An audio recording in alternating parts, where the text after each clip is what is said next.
I really don't think a CISO should exist or should need to exist in a perfect world. I think the CISO really should be the head of architecture, or the mantle of CISO probably really ought to be in the head of architecture. Welcome to the Threat Show for the week of December the 12th. This week's special guest is Nathan Case, an executive with over 10 years of planning and implementing technology programs in healthcare and other industries, currently working as a security advocate for Datadog. He gives critical advice related to security hygiene, SBOMs, and how up-and-coming security leaders can do things right in an ever-changing landscape. The team also discusses 4 major threats you need to know about. Enjoy the show. Hi, everybody, and welcome to this week's episode of The Threat Show. I'm Robert Wagner, and with me co-hosts Darian and Chris. And with us, we have special guest Nathan Case. Thank you for joining us today, Nathan. Happy to be here, man. We're going to do our usual. We're going to burn down through this week's threats. Nathan's going to talk to us a little bit about security hygiene and SBOMs. And if you don't know what an SBOM is, stay tuned because we're going to tell you. But with that, Darian, what a week it's been in threats this week, huh? It's not letting up. We thought that maybe the holidays would be a little less crazy, but no. So we've got a grab bag for today's interesting threats. I think the first one is, surprise, surprise, there's another Chrome 0-day vulnerability that was released last weekend or just before the weekend. Google's been pretty tight-lipped about the details of this because it's one that could be actively exploited by a number of different threat groups.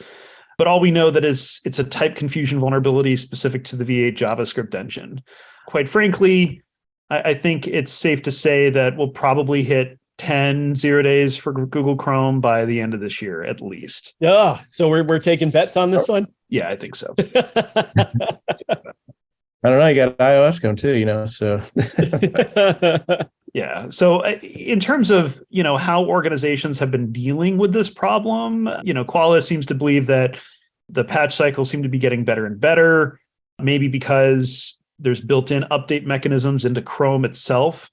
But in terms of, when these get released, it's anyone's guess. You think that, maybe it's done every Patch Tuesday or Friday, but no, it's in some cases, it's even released over a major holiday. If I were a betting person, I would say maybe the next 10th Chrome 0-day could happen between Christmas and New Year's. Who knows? All right. You heard it here first, folks. Santa's going to bring you a present, man. That's what it is. Yeah, Right. they're pretty predictive. And Nate, you were saying you were noticing that some people don't even know how to update Chrome, which I found surprising. Tell me about that.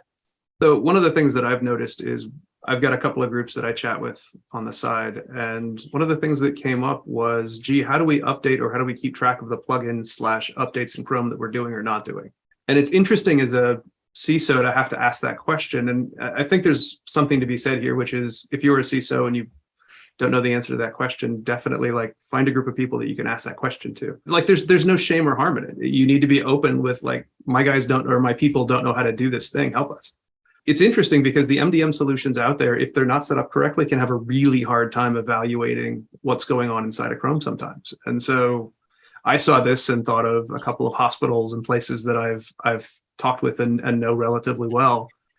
And man, that's a real problem. And getting those things done on a day-to-day basis can be hard to do.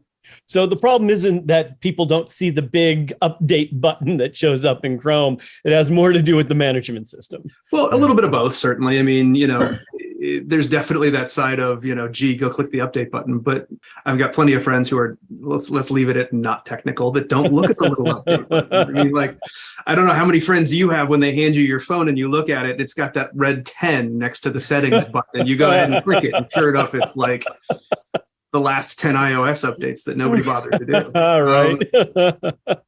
It is what it is. I mean, there's definitely a portion of it that is, there's an update button up here, go click it. Well, for the recording over here. But there's definitely that. But there's also an MDM question about, do you have your MDM set up so that you can get an answer for things like this? And if you don't, definitely call your MDM provider and ask. I think Google would help us out a little bit if they maybe changed that little button based on the criticality. And button that just says update versus we have a 0 day or something that communicates Changing color, maybe. Yeah. right? How Yeah. critical that is. Hey, it's blinking red. Right. You may be more likely to push it as opposed to, they just have some new code revisions that they want to push out. And I mean, like I said, thank you to the Google team and everybody else doing the research, because this is definitely one of those sunshine fixes all things type of a thing, or fixes the right. bad things. I mean, this is how that works. I was going to say, whenever I open them up by phone, my eye goes straight to the 18,000 unread emails I have. Right. One of the things that we're with our enterprise clients that we're getting a lot of questions about this, and the first thing I did was have our guys update all their Chrome browsers and things like that, and we're getting a lot of questions specifically from companies that go through a tremendous amount of M&A about browser protection. And so, because that's kind of how they're using protected browsers, secure browsers, as they go through the M&A process to be able to control and integrate systems. Right. But it's kind of the first step. And so you've got companies like Talon and Island, both invested by CrowdStrike. They do protected browsers, but they're all built on Chromium. We're still trying to figure out if they're inheriting some of these challenges in the builds. But the one thing that we're doing right now is our advice that we're giving to enterprise clients. A lot of companies can't afford this, but we're having people invest in CDR systems, which is content disarm and reconstruct solutions, which basically takes any content that comes in and it goes down the meta level and takes out any bad things. And so there's companies like Votero and those guys that are doing that. And I think it's kind of just a better fail safe as well. So like with PDFs, it'll clean every PDF that you get, and every attachment that you get, it cleans them all out. So both on email and browsers is where we're recommending clients to cover their perimeter of that. Right on. Yeah, there's a couple of really interesting open source systems that do that too. I don't know whether it's a big deal for you guys or not, but there's some interesting things out of Israel too that do that. Oh, really? Any particular ones that come to mind that you? Odix, I think, actually. Yeah. Yeah. Fabulous. So on to our next one. We've got some very interesting things going on with NPPD leak, right? Yeah. So you've heard about attackers bringing their tools, new tools to a compromised system. You've also heard about attackers bringing their own device certs. Sure. A compromised system. Well, nowadays we're seeing evidence that attackers are bringing their own entire file systems to particular compromised endpoints, and this is currently gaining popularity specifically in cryptocurrency mining operations. Oh, okay. So, yeah, there's rather than the problem that attackers face is that they have to build their tools previously for many different flavors of Linux, many different flavors of architectures. But now there's this open source tool called PRoot, which allows you to create one unified set of tools that can operate across any flavor of Linux, any flavor of architecture as possible. So what this effectively does is lower the barrier to entry for a lot of different cryptocurrency mining operations. Oh, wow. So we'll probably see this grow in popularity as a result. And I suppose crypto mining attacks in general will grow if this makes it that much easier. Yeah, I mean, the prevailing headwind, I think, here is how lucrative is cryptocurrency mining operations going to be in 2023, given the recent changes to, what was it? It used to be proof of work. Now it's shifting to proof of stake. We'll see if that ends up making a dent in any of this to be, lucrative for these attackers.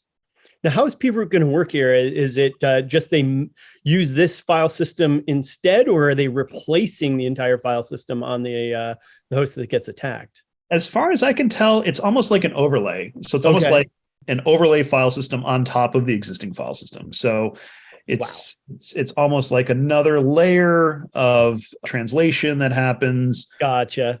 Completely transparent to the operating system. They just treat it as userland code, but it makes the attacker's job much easier, and it acts as kind of a obfuscation layer, which means that now defenders have to figure out what the heck this is. Right. Adding that to the question of logs and whatnot that you always have in Docker containers too. Like it's generally really hard for an incident responder, and it's kind of what I do, to get into that Docker and track that Docker container around. And now not only am I tracking the Docker containers around, I'm tracking the enemy's tools around. That's just crazy. Fortunately, it looks like a lot of the commands are still the same here. So at least that won't be so confusing, but This is almost laughable. I mean, we're getting so much. A lot of DevOps groups are coming to us, talking to us about about dirty containers, and it's specifically stuff that's coming out of like GitHub and other repositories. But they're finding it's really hard to manage and keep their containers clean. As we put that into the CI/CD, it causes all kinds of problems. Guys like GitGuardian are trying to solve that one. Resilien's another one for dirty containers specifically. You're saying, yeah. Okay. And that go into the CI/CD. So. Oh, geez. Well, more fun as things are constantly shifting. Yeah. Yeah, this one bothers me because I came from Ubuntu a while ago. So. Well, this is certainly going to make that space very interesting. What have we got next? Something called Zerobot, it looks like here. Right. So this is a brand new botnet that was discovered by Fortinet back in November. It's starting to gain steam and traction, targeting vulnerabilities specifically within IoT devices. At first glance, what makes this kind of stand out versus a lot of the other botnets out there is just the pace that the developers are adding new vulnerabilities into their toolkit to compromise larger and larger sets of devices.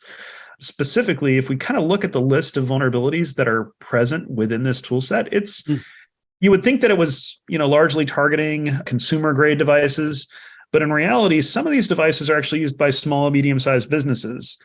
So it'll be interesting to see if the pace of new vulnerabilities that they add into their list of exploits grows rapidly as a function of how popular this botnet truly becomes.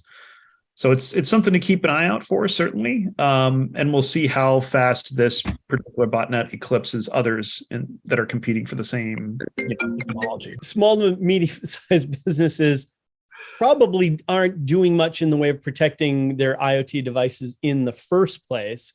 So I wonder if that just makes for richer targets for the attackers, or if it just happens that these devices are ripe with vulnerabilities and that's just the way it is. It's probably a combination of factors, would be my guess. There's, obviously most small, medium-sized businesses, they don't bother to really consider IoT security in their business purchases. So they might, decide on the cheapest options available. And then secondly, even if there was a vulnerability known for a device, they probably don't have the vulnerability management hygiene to apply those patches regularly. I mean, we're talking about, for example, webcams that might be, monitoring like a CCTV system for a local shop or business, and they don't bother to patch it or update it if it's working. Well, I think it's a question of architecture too, though, isn't it? I mean, you've got like the question about webcams here, and you've got PHP my admin here too, which is kind of cute. I haven't seen that in years. I mean, the question of sticking something like that on the internet is that's the first question in my mind. Is as you were setting things up and you thought to yourself, hey, this is a good idea. Step back a second and go, wait, does this really need to be on the internet, or can this be on like a subnet and bounced through a proxy of some sort?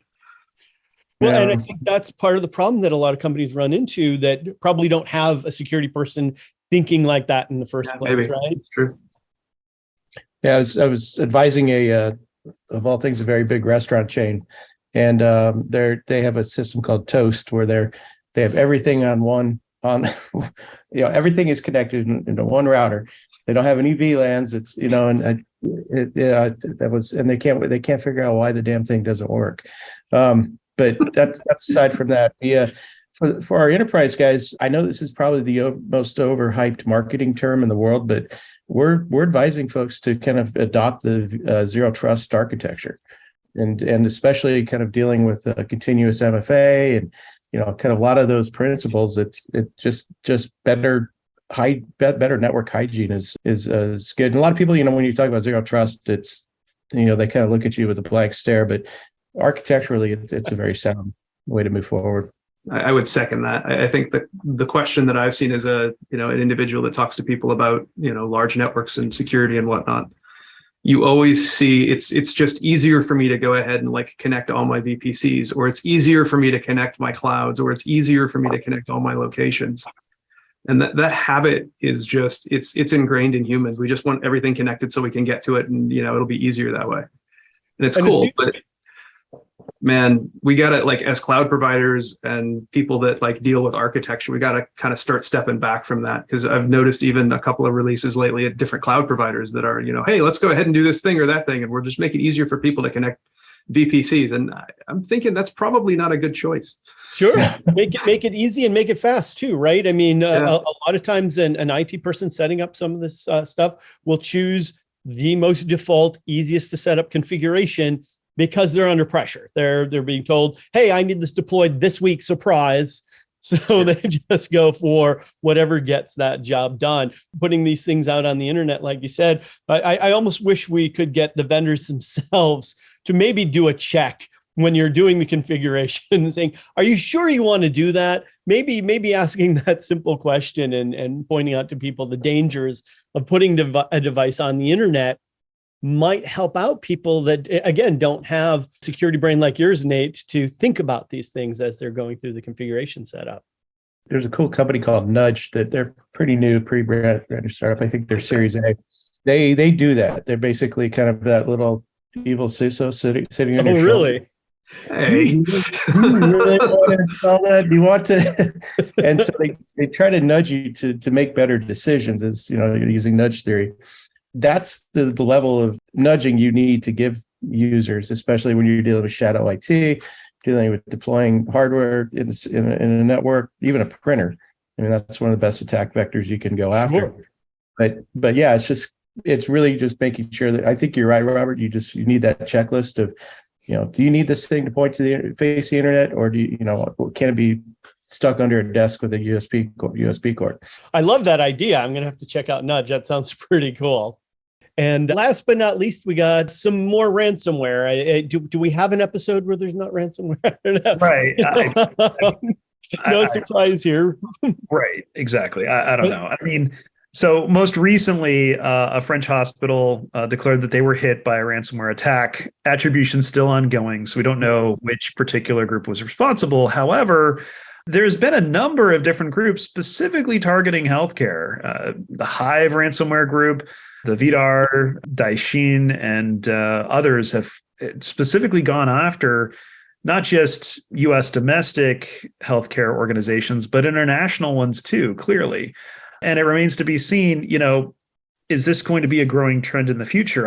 My bet on this is yes, most definitely, because unlike other industry verticals, denying access to data for a healthcare organization could potentially be a life or death situation where minutes and hours matter most, which is precisely what ransomware operators love, because it's a higher probability they'll pay the ransom. Right. I'm going to push back, dude. I hear you, and I don't disagree with some of that. I would like to think that there's some level of humanity there that they don't mean to, but it's just the easiest thing to attack. I've worked with a number of hospitals over the years, and to find a hospital that has even a reasonable practice that's going on as far as the architecture and how it's set up and all of the things that go into everything you're doing, it's just next to impossible. I mean, I've worked at McKesson where, we would work with multiple different individuals or multiple different companies and deal with, third parties from the outside. And a lot of those things are just really, really open to begin with. So the hospital is already starting at kind of a lame position. And as you move into that, it's only going to get worse, because that thing then needs to be connected to the network, that then needs to be connected to the servers, that then needs to be connected to the AD, that da da da da da da. I feel like it's just happenstance more than it is intention. Yeah. So Nate, you're saying you've never seen a hospital that had even decent network architecture to protect themselves then? I wouldn't say never. The only rule I have about never is never using it. But it sounds like it's hard. It is one of the worst 3P models that you can possibly ask to hop into. Yeah. Right? Like, you are going to have to use 3P regardless of third-party systems, SaaS systems, regardless of what you do. And you as the CISO or you as the security geek at the hospital have this much control over the whole thing. And you also have this much budget. try to figure out how to pull that off. Yeah, I've got a really good friend that works at a hospital here, and he's called me before, and I'm just like, I got nothing. Like, just sorry, stick it behind a Raspberry Pi and make it act like a firewall. Maybe I don't know. Ouch. And Chris, that sounds like you had some insight there too. Yeah, it's funny because the cybersecurity budgets are about that big, but they spend a lot of money on physical security. But this one is kind of when we advise healthcare companies, we always, just to kind of reduce the attack surface, I guess, we advise them to put in place, doing automated data classification procedures. So things like all the way from, how do you protect the jewels? And you make sure that, because it gives you less to protect there, but also the other side of it, it's purging. Most hospitals don't purge very well. They tend to keep the information as long as they possibly can. But, sometimes it's some guy that went into the doctor when he was 4 and now he's 60. That data, that information isn't relevant anymore. So a lot of these hospitals need to go through and they need to have better purging policies, especially. But the classification is key, because then that way you at least know what you need to protect and what you don't. The regulation there is a problem too, man. Like, if you've got PHI, PII that can't be purged for 14 years, depending on the state you're in, that's kind of a pain in the butt.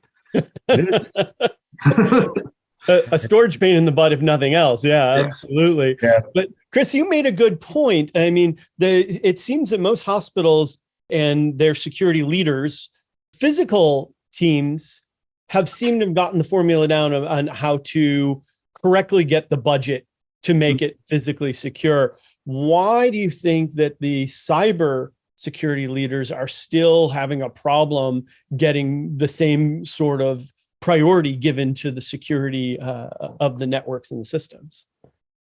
I think it's just they don't know. It's a skills challenge. A lot of the hospitals that we work with, they have a CSO. That person usually comes out of either law enforcement or some other field that's relatively. So they know physical security well, right? Yeah. Or if they do have a CISO, it's going to probably be somebody who worked his way up in the hospital, configuring firewalls but mostly on the IT side. And so there's a very, very big shortage of cybersecurity practitioners that work in these big hospital networks. And these other hospitals, the Indian AIMS Hospital and the Indian Council on Medical Research, they had nobody. So, wow. What they said is that they're targets. I mean, they're good targets. That's why healthcare is such valuable data you can get out of there, from a PII perspective. But it's also they don't do a good job of classifying and protecting the jewels. And so that's why they're 2x more likely to get compromised than any other industry. Let me ask you a question, Chris. Do you feel like as you move through security, and Darian and Robert as well, as you move through your career in security and you move through your career in cybersecurity, the further I've gotten, the more security to me feels like it's really a job of communication. How do I communicate to you the reality of this thing that we've arbitrarily termed risk, and then get that to the point where you actually understand and can evaluate what that means to you as the chief surgeon, chief resident, chief whatever at a hospital, to figure out, how do we do this thing? And is this really, like, how big a deal is it to me right now? Yeah, it goes back to what they don't know. And I think there's been a renaissance in terms of how strategic is the CISO, especially in highly regulated industries. It used to be that the security guys were the guys that sat in the dark closet and everybody was afraid of them and if they talked to them, it'd slow everything down. That was going back to your point earlier, Robert. We're seeing that the CISO is, especially in very large organizations, the CISO is now reporting not just to the CEO, but also to the board. And so they have to, so you're absolutely right. You've got to be a better communicator. You got to be a better leader. And we have at TAG, we have this thing called the 6 tribes of CISOs. And we're finding that they go all the way from the technology guy, the vision guy, the former law enforcement, all the way, 6 across the board. The ones that we're seeing more and more are the executives and the leaders that they may not have 30 years of cybersecurity experience, but they have a good team and they're really solid executives that can, represent the company to the board. And, I think now we're starting to get more more of the CISOs actually getting into being more involved with auditing and the audit process in terms of financials and especially with public companies, they're incredibly important. So it's that leadership experience. Yeah. And Darian, you and Chris were just on a panel recently where you saw the effects of people not being able to communicate security well, right? What was that? What was all behind all that? Well, Darian took pity on me and was kind enough to join a panel I was doing for the MENA region with the Department of State. And we were talking about digital transformation or country digitization and some of the challenges with upgrading infrastructure from sometimes 2.5 to 5G. It was really kind of what are the considerations you have to have when you want to start a project like that. And a lot of it was to assuage these countries from going with China's Belt and Road. It was more, there are other options and other opportunities. And so one of the panels, I always make sure we have a very deep panel on cybersecurity. What are the considerations there? They kept coming back and said, well, do you really need to talk about cybersecurity? Nobody understands it. Nobody understands it. And this is literally, actually, it was last week that we did the panel. And just yesterday, I saw that there's a massive Chinese attack on the telecom infrastructure. Oh, no. Region. And so, I sent them an email. So yeah, it's kind of my told you so email.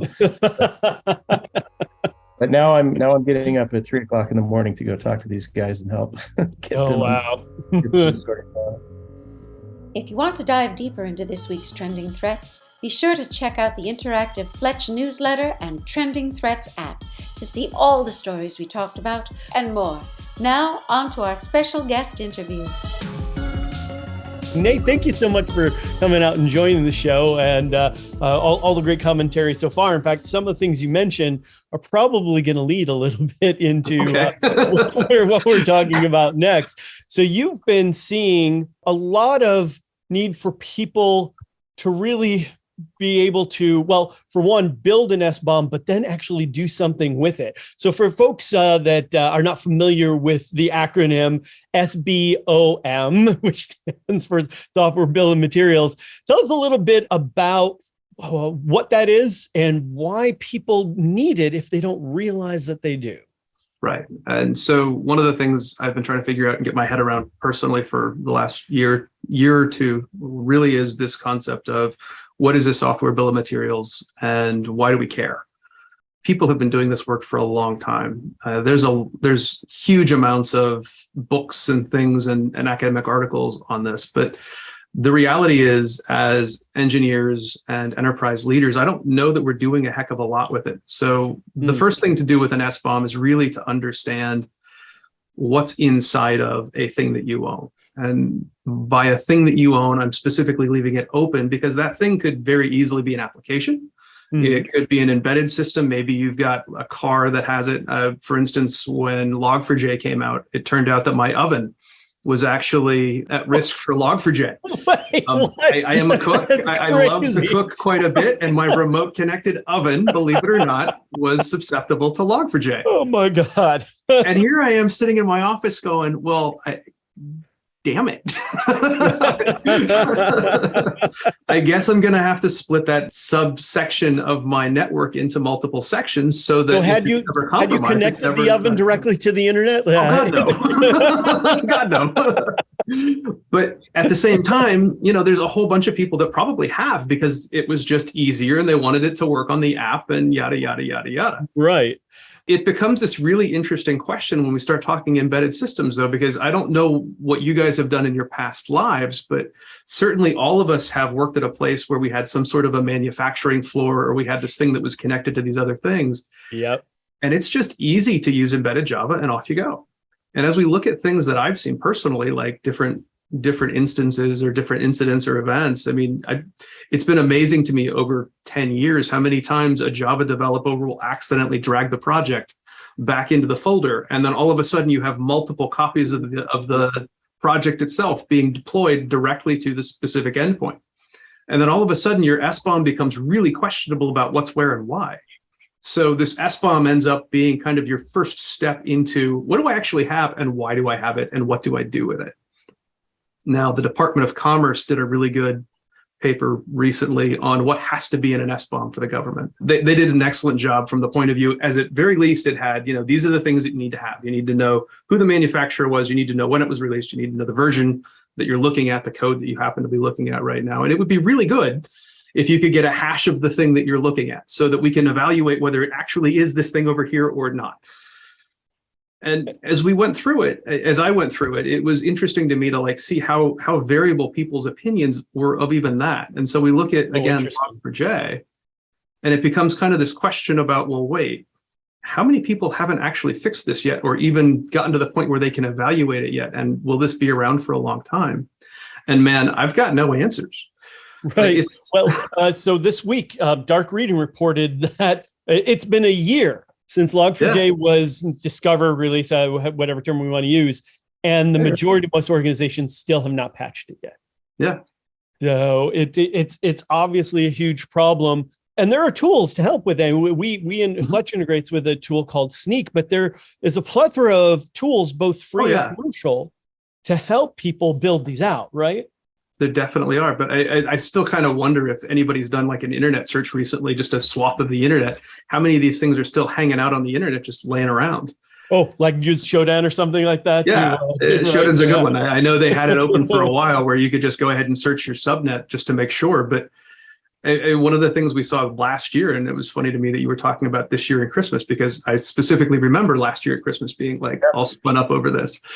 But it's great to look at that and go, wow, we've made so much progress. And I feel like at the time we really thought we had, but stepping back from it a year now and looking at the whole community, I talk about hospitals. CISA just released that breach, 2 weeks ago now? Yep. Based on Log4j, right? Yep.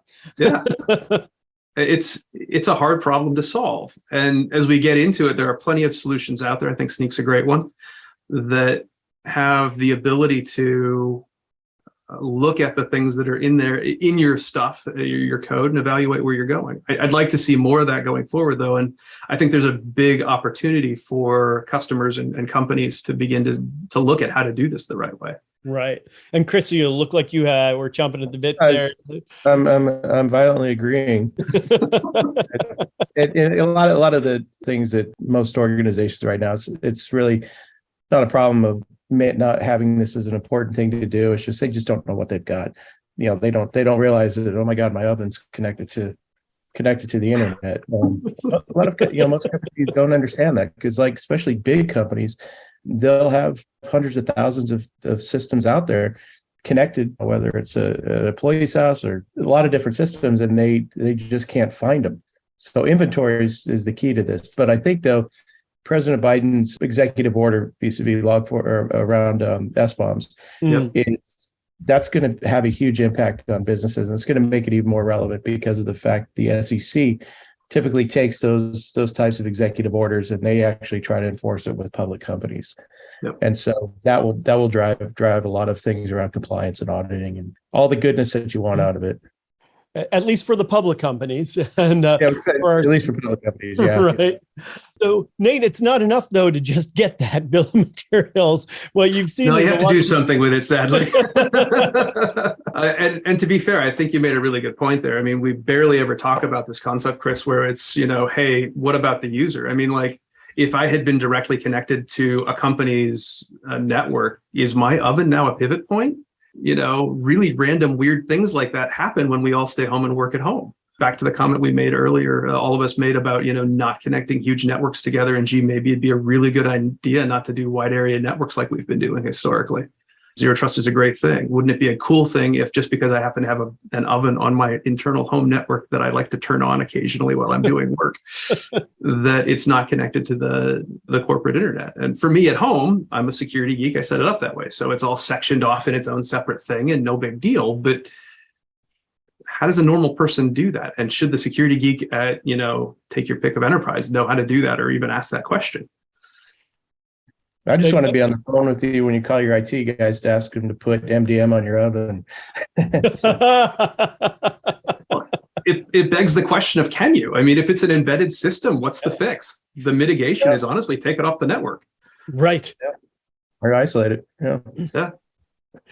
So what else can folks do once they get those SBOMs as far as like figuring out now that we have this SBOM, what's actually critical? What do we have to fix? So for me, I mean, I think it's really interesting as we look at the data that comes out of the SBOM or the data that would come out of, hey, what are we developing anyway? As we start to look at the deeper, wider questions about, hey, by the way, we've got these 5 libraries, and did you know that there's only like 3 utilizations of any one of them? And gee, wouldn't it be easier if we just use this library over here? There's also questions about, in some cases, I've run into data retention and where is that data sitting? Mm-hmm. Is the data provenance for this thing actually appropriate? Are we actually sitting on data, for instance, in Canada or in the EU that ought to be in the US based on appropriate understandings of what data goes where? And because we've included a lot of open source libraries, we may not know anything about those, not to mention licensing and a bunch of other things that we may have, breached because that thing just didn't really do what we expected it to do. So to me, it's really an interesting DevOps question. Like there's so many things that you can help a developer with. And it's frankly one of those really win points for a security geek to be able to walk into a DevOps team and go, hey, let me help you guys. Let me show you, let me give you something that you can use in your everyday so that you don't need to come find me and try to step out of that closet, if you will. So are you actually showing them then how to use vulnerability lists and other things like that? And where do you even get them for that matter? Is that what the process is with the devs? So for me, I mean, right now we're talking about my personal experience, not my corporate or anything like that. Yeah. But there's lots of things out there that will give you open source opportunities or open source vulnerabilities. We've got Salsa and Guac right now from Google. Really interesting stuff, connecting some of that to some of the really interesting Aqua open source vulnerability stuff, as well as MISP and other things like that allow you to begin to plan out an architecture and see what the different things actually are appropriate to that. Man, it's just, there's so many little pieces. I actually was speaking at another location recently and they asked me about this and they're like, well, what do you think? I'm like, there's just so much work to do. They're like, but we've done a lot of work. And I went, yeah. And that's where I'm glad to see that a lot of vendors are out there trying to help with this problem. I mean, even at Fletch, we let you use a certain amount of the tool for free just to check for things like that, to check your vulns against a list of threats that are out there, some of the ones we talked about today. I really want to see more of this from the community. I want to see people actually making stuff, quick checks like this readily available so that people don't have to worry about, well, okay, I know I have this thing, but what does it really mean for me? Well, plus there's so much information out there, so much, especially in large enterprises. CISOs are just, they'll go to the board and say, great news, guys, we fixed 12,000 vulnerabilities this month. The next question is, well, how many more do you have? Oh, it's 6 million. Right. Oh, we're working hard. And that prioritization is difficult. I mean, nobody gets all of their vulns fixed. Figuring out which ones you really need to get fixed today, like your oven, are usually things that people struggle with. No, that was just an unplug. You didn't patch your oven? No. No. That's awesome insight on SBOMs. I know a lot of our listeners are up and coming technology and security leaders too, Nate. What advice would you give for the future security leaders out there that are trying to do things right in a landscape that is changing so fast right now? So, as a historic security leader, like going way back, it was interesting to have my own company and it was really interesting to be the person that did stuff. And we really, I hate to be this way, but like we didn't have a CISO. I just did it. Right. And that was really cool and no big deal. And we started writing papers and doing talks and like life progressed and, into the, 2005. And all of a sudden this title CISO comes up and we start adding people to the, I'm a CISO now. Okay, cool. But as we look at that, I really think we did the community a massive disservice. Yeah. And I say that not because there shouldn't be a CISO, and I apologize to all the CISOs that are listening right now. I really don't think a CISO should exist or should need to exist in a perfect world. I think the CISO really should be the head of architecture, or the mantle of CISO probably really ought to be in the head of architecture. And the reality is, we don't have people that have actually been trained in all the sides of technology to be able to pull that off. But it may actually be too much for one person to do. So we have to figure out how to mitigate that particular weirdness with humans.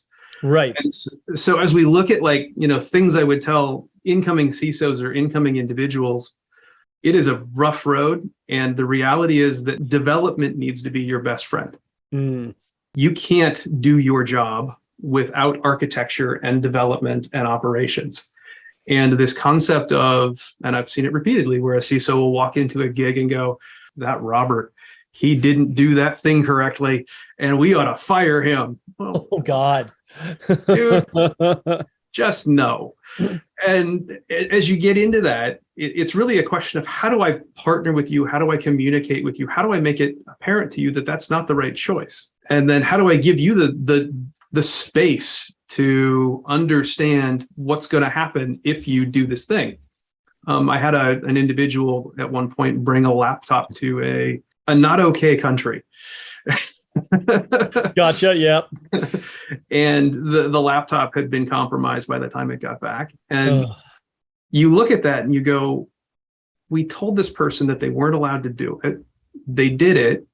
And now what?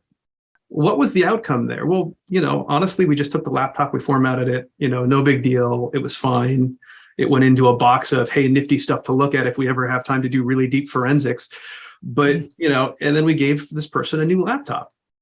And they were a little bit miffed that they got a new laptop, and that, we planned all the data. So all of this person's information went to the right place, and we got all the information back on the laptop in an hour, and no big deal. But it's important to communicate that reality out to someone, even when it's something as silly as I'm taking a laptop to a country I really ought not take anything to. Well, and I suspect that it was much for the same reason that we were talking about with hospitals. It was just easier for that person to take their laptop with them than go through whatever they perceived the process to be. Yeah, right. Yeah. Pain. Yeah. And I get it. And that's kind of where I get back to communication. Always communicate, always write things down, always make sure that all of the things out there are appropriate. We've got the new chat AI stuff that will helpfully write you an entire governance policy list, which made me laugh this weekend. I can't tell you how many times, write this up, show me a social media. Holy crap. That's actually good. That's awesome. But it's silly things like that. I mean, come on, the world progresses. So I don't know. Well, they say that those AI bots will be writing code for us too. So maybe we won't have to worry about I don't know. I think we'll be dealing with devs for quite a while. So the compassion there is definitely going to be key. This has been a great chat, Nate. Thank you so much for joining us. Thank you to our listeners joining us today as well. We will see you again next week. With that, thank you, Darian and Chris, as well, for your insight, and have a great week, everybody. Bye, everybody. Thanks, Sheldon. Thank you for tuning into The Threat Show. Next week's guest is Todd Inskeep, a CISO and cybersecurity executive who helps businesses balance their objectives with the need for protection against modern security threats. If you enjoyed the show, subscribe to us on YouTube, give us a 5-star review on Apple Podcasts, and interact with us on Twitter @The Threat Show. Also, be sure to subscribe to Fletch's interactive newsletter and Trending Threats app to go deeper into the stories we discuss. Be sure to stay tuned to stay ahead of threats.